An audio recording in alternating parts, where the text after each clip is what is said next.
à la réalisation du premier comité d'efficacité de l'aide du cadre de coordination de l'aide externe au développement d'Haïti, CAED, pour l'année 2022.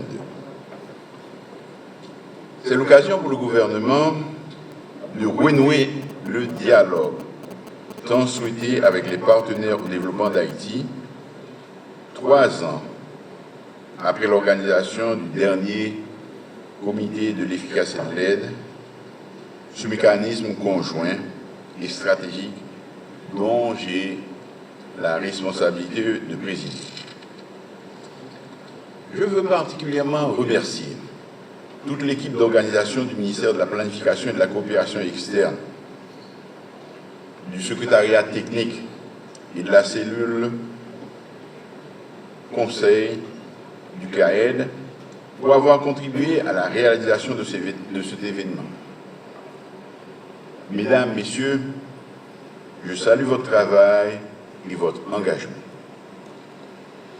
Il importe de souligner que les travaux préparatoires de ce Conseil de l'efficacité de l'aide ont démarré à la suite du passage du séisme du 14 août dernier qui a fortement frappé la péninsule du sud du pays.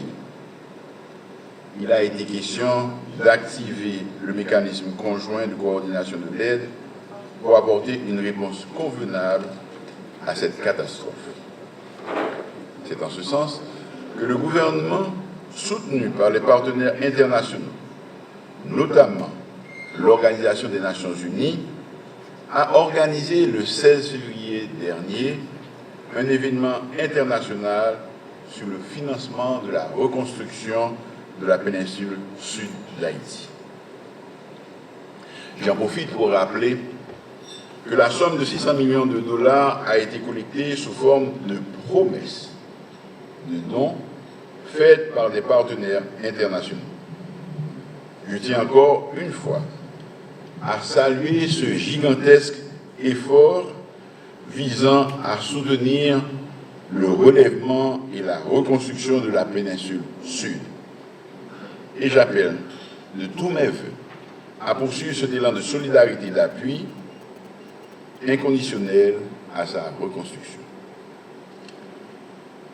L'objectif général de ce CEA est de relancer un dialogue constructif autour des thématiques de coopération prioritaires pour le gouvernement.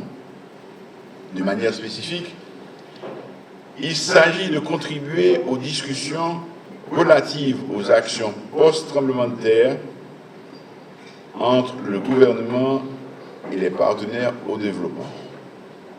Mais il s'agit aussi de contribuer à structurer et à alimenter les échanges relatifs au déficit de développement en Haïti. Messieurs les vice-présidents du Conseil de l'efficacité de l'aide, Mesdames, Messieurs les ambassadeurs, les chefs de mission, Mesdames, Messieurs, le gouvernement a établi un certain nombre de priorités nationales en rapport avec le contexte socio-politico-économique que nous vivons actuellement. Ces priorités sont bien consignées dans l'accord du 11 septembre 2021 et constituent la base de l'action gouvernementale. En premier lieu, l'organisation des élections générales demeure notre priorité centrale.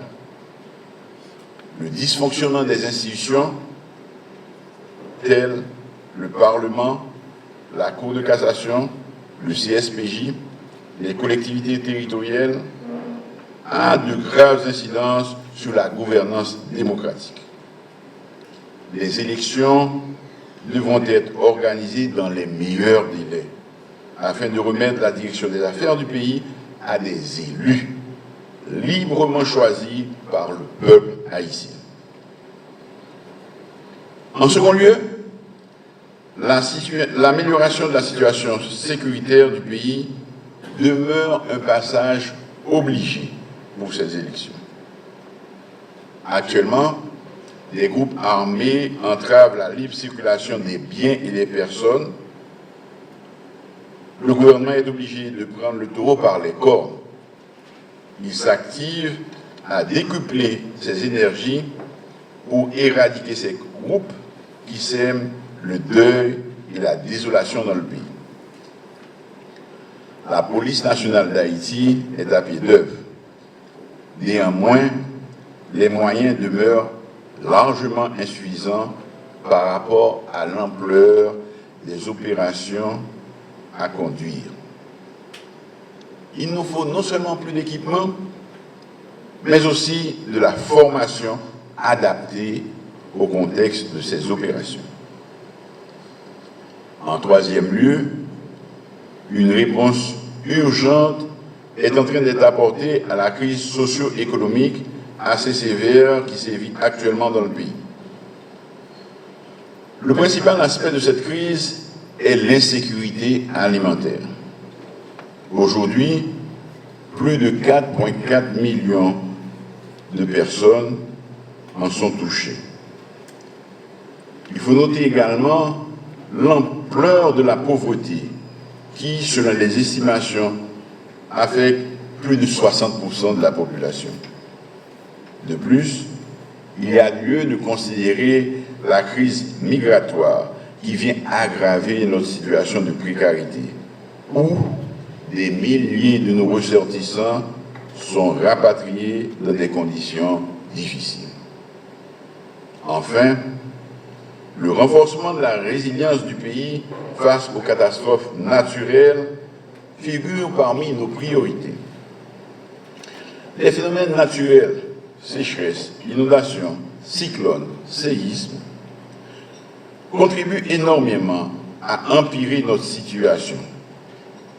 Haïti étant l'un des pays les plus vulnérables de la Caraïbe.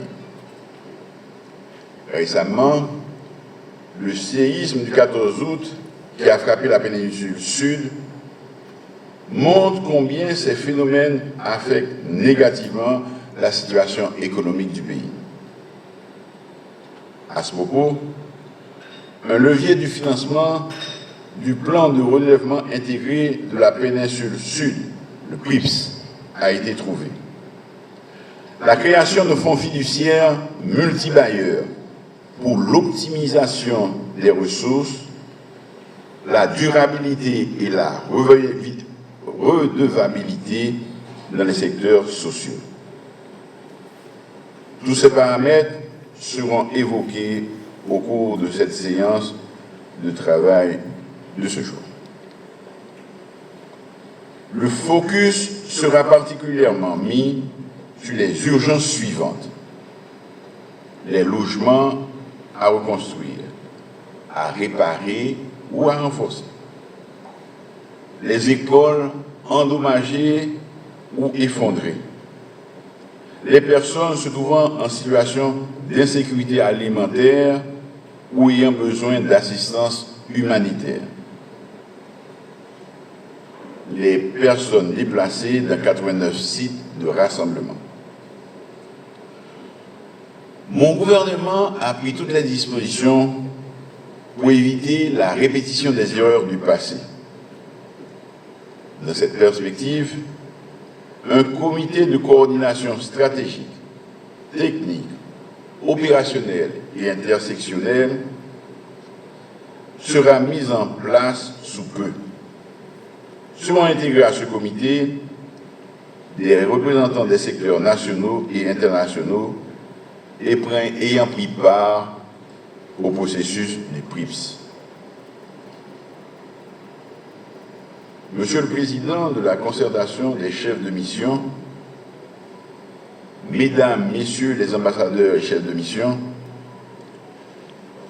au nom du gouvernement et du peuple haïtien, je vous renouvelle notre amitié et vous assure de notre ferme volonté de continuer à renforcer notre coopération au bénéfice de notre pays, Haïti chéri. Le peuple haïtien apprécie à sa juste valeur la solidarité, le partenariat et l'amitié sans faille dont vous faites montre dans le cadre de nos relations et des liens solides que nous tissons au jour le jour et que nous travaillons sans cesse à raffermir. Tenant compte des discussions qui vont suivre, la réalisation de ce comité de l'efficacité de l'aide devra aboutir à des résultats concrets, tels que le contexte économique et ses perspectives seront actées, l'évolution de la mise en œuvre du PRIPS et de son financement sera mesurée, les priorités communes et nationales pour adresser les causes structurelles des déficits de développement seront définies, l'engagement des partenaires au développement à soutenir l'action gouvernementale devra être obtenu, une matrice de suivi des décisions actées avec une première évaluation au tout prochain CEA sera élaborée. Je vous assure déjà de l'engagement de mon gouvernement à prendre toutes les dispositions nécessaires pour la mise en œuvre des résolutions qui sortiront des discussions et le suivi de leur exécution. En perspective, ce comité de l'efficacité de l'aide devra être considéré comme un tournant majeur dans le processus de renforcement de la coopération et du partenariat entre Haïti et les acteurs internationaux. Il devra servir de point de départ véritable pour la tenue régulière du comité de l'efficacité de l'aide en vue de construire la matrice commune des actions entre le gouvernement et les partenaires au développement.